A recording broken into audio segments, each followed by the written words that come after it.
नाज़रीन इकराम, दुनिया भर में गैर मामूली वाक़यात इस वक्त इतनी तेज़ी से रूनुमा हो रहे हैं कि अब तो किसी गैर मामूली वाक़े पर ज़हन क्यों का सवाल भी नहीं उठाता। दूसरे अल्फाज में पूरी दुनिया के लोग इस तरह के गैर मामूली वाक़यात और इनके तेज़ी से रूनुमा होने के आदी हो चुके हैं। दुनिया भर में मौसमी आफात रूप बदल बदल कर हर रोज़ किसी न किसी नए खित्ते पर हमला आवर होती हैं और अपने पीछे तबाही और बर्बादी के निशान छोड़ जाती हैं। ऐसा ही एक वाक़या ताइवान में रूनुमा हुआ है, जहां कल आने वाले भयानक ज़लज़ले ने पूरी ताइवानी जजीरे पर तबाही फैला दी है। ताइवान के इस ज़लज़ले के पीछे क्या वजूहात हैं और इसके साथ साथ दुनिया में रूनुमा होने वाले दीगर हादसात किस वजह से इतनी तेज़ी और शिद्दत के साथ आम हो रहे हैं, इन्हीं सब चीज़ों के बारे में तफसील से हम आपको बताएंगे। और इसके साथ साथ हम आपको ये भी बताएंगे कि ताइवान में आने वाला ये ज़लज़ला माजी के ज़लज़लों से किस तरह मुख्तलिफ था और इस ज़लज़ले ने ताइवान में क्या तबाही बर्पा की। तो आइए चलते हैं आज की इस वीडियो की जानिब। नाजरीन, अगर हम ताइवान की लोकेशन की बात करें तो Taiwan Pacific ring of fire के बिल्कुल नज़दीक वाक़ है। पैसिफिक रिंग ऑफ फायर दुनिया भर के समंदरों में फैला हुआ वो आतिश फिशानी सिलसिला है जो वक्तन फ़वक्तन फटकर नए जजीरों को जन्म देता है और इसके साथ साथ ज़लज़लों और सुनामी का भी बाइस बनता है। ये ज़ेरे समंदर आतिश फिशानी सिलसिला निहायत भयानक और गैर मामूली तौर पर एक्टिव है और इस आतिश फिशानी सिलसिले के फटने के बारे में किसी भी किस्म की पेशनगोई करना करीबन नामुमकिन है। ताइवान इस पैसिफिक रिंग ऑफ फायर के तकरीबन ऊपर ही वाक़ है और इसी वजह से ताइवान में ज़लज़ले आना मामूल की बात है। अलबत्ता इतनी बड़ी शिद्दत के ज़लज़ले आना जिससे बड़े पैमाने पर नुकसान हो, ये बहुत कम देखने में आया है।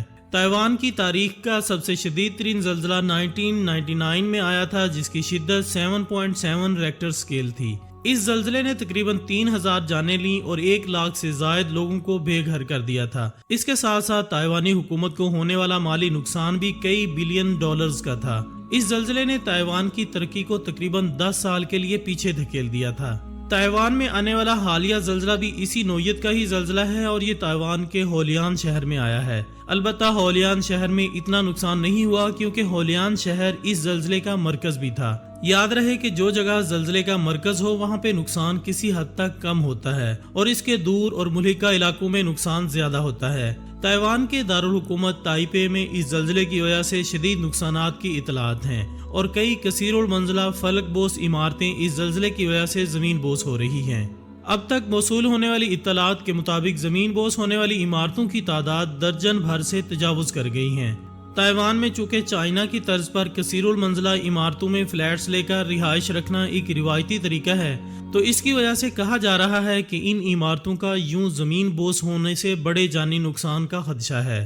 ताइवान में आने वाला ये ज़लज़ला 7.2 रेक्टर स्केल शिद्दत का था और इस ज़लज़ले ने सिर्फ बड़ी बड़ी इमारतों को ही ज़मीन बोस नहीं किया बल्कि ताइवान के ज़ेर ज़मीन रेल नेटवर्क को भी शदीद नुकसान पहुँचाया।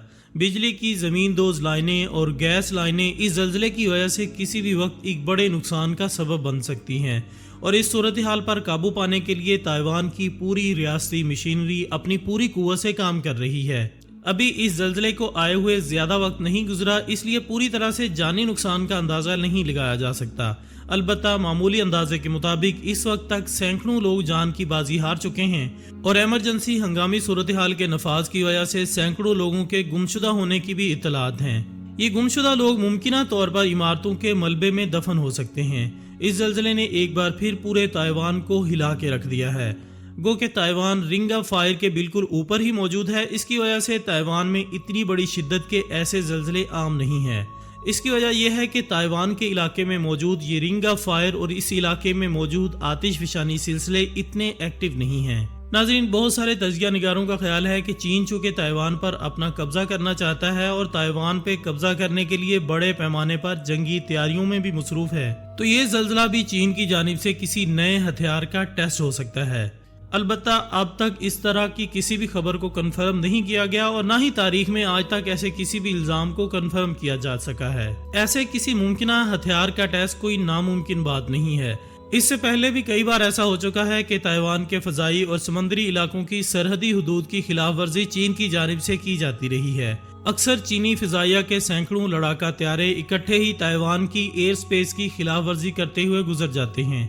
ऐसे ही तमाम वाक़यात को बुनियाद बनाते हुए बहुत सारे माहिरीन की जानिब से ये अंदाज़ा लगाया जा रहा है कि दरअसल चीन ने ताइवान को किसी न किसी वाक़े की जानिब उलझाकर कोई न कोई ऐसा टेस्ट ज़रूर किया है जिसकी वजह से ताइवान के इस इलाके में ऐसा शदीद ज़लज़ला रूनुमा हुआ है। چین کی سمندری صلاحیتیں اس قدر بڑھ چکی ہیں کہ امریکہ جیسا ملک بھی چین کی جانب سے ہائی الرٹ پر رہتا ہے۔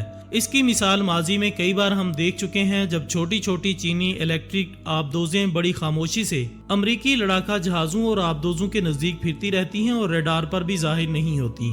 ایسے ہی دو واقعات منظر عام پر آنے کے بعد امریکہ کی فورس پر خاصے تنزیہ حملے بھی کیے جا چکے ہیں اور اس سلسلے میں امریکی حکومت کو خاصی شرمندگی کا سامنا بھی کرنا پڑا ہے۔ اس کی وجہ یہ ہے کہ امریکہ اپنی ٹیکنالوجی کے اعتبار سے دنیا کا سپر پاور ملک سمجھا جاتا ہے اور اس سپر پاور کے فوجی اثاثوں کی اس طرح سے چپ کے نگرانی کسی گالی کے ہی برابر ہے، خاص طور پر جب سپر پاور کے فوجی اڈے اور جنگی اثاثے اس طرح کی کسی جاسوسی کی نشاندہی بھی نہ کر سکیں۔ یہی وجہ ہے کہ ایسے تمام ماہرین جو اس حوالے سے چین پر الزام لگا رہے ہیں، ان میں سے اکثریت کا تعلق بھی امریکہ سے ہی ہے اور ان کا کہنا ہے کہ چائنا نے اپنی سمندری صلاحیت کا فائدہ اٹھاتے ہوئے تائیوانی فورسز کو کسی فضائی خلاف ورزی میں الجھا کر زیر سمندر کوئی نہ کوئی ایسا کارنامہ سر انجام دے دیا ہے جس کی وجہ سے رنگ آف فائر کا یہ آتش فشانی سلسلہ جو کہ تائیوان کے نزدیک واقع ہے یوں اس انداز سے پھٹا ہے اور زلزلہ برپا ہوا ہے۔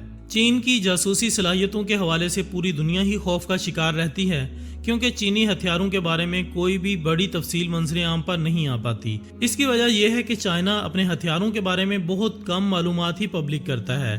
دوسری جانب امریکہ اس معاملے میں خاصا فراخ دل نظر آتا ہے اور وہ اپنے ہتھیاروں کی کافی ڈیٹیلز پبلک کر دیتے ہیں۔ اس سے پہلے ایک چائنی جاسوس غبارہ بھی کئی دن تک امریکہ کی فضائی سرحد کی خلاف ورزی کرتا رہا تھا اور امریکہ کی جاسوسی بھی کرتا رہا تھا، جسے تباہ کرنے کے لیے امریکہ کو اپنے جدید ترین F-22 ریپیٹر لڑاکا طیارے استعمال کرنا پڑے تھے۔ اس معاملے پر امریکہ کی خاصی جگ ہنسائی بھی ہوئی تھی۔ چائنا نے ابھی تک خود پر عائد کردہ ان الزامات کا کوئی بھی جواب نہیں دیا اور تاحال چائنیز حکومت کی جانب سے اس پر خاموشی ہی اختیار کی گئی ہے۔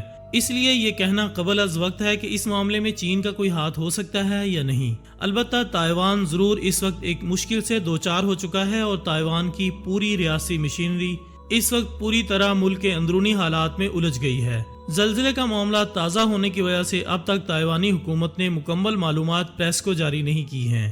یہی وجہ ہے کہ ہم بھی آپ کو اس کے بارے میں مکمل طور پر تو نہیں بتا سکتے۔ البتہ اگر اس معاملے میں چائنا کا ہاتھ نہیں ہے تو پھر بھی ہم اسے دنیا کے خاتمے کی نشانیوں میں سے ایک نشانی ہی قرار دیں گے۔ دنیا کا خاتمہ ہونا ایک حقیقت ہے اور نبی پاک صلی اللہ علیہ وآلہ وسلم کی پیشن گوئیوں کے عین مطابق زلزلوں کی کثرت اسی جانب اشارہ کرتی ہے۔ گزشتہ 2 سالوں میں دنیا بھر میں مختلف مقامات پر بڑے بڑے زلزلے آ چکے ہیں اور اس پہلو کو محض معمولی قرار دے کر نظر انداز بھی نہیں کیا جا سکتا۔ اللہ تعالی ہم سب کا حامی و ناصر ہو۔ اس کے ساتھ ہی دوستو آج کی ہماری اس ویڈیو کا اختتام ہوتا ہے۔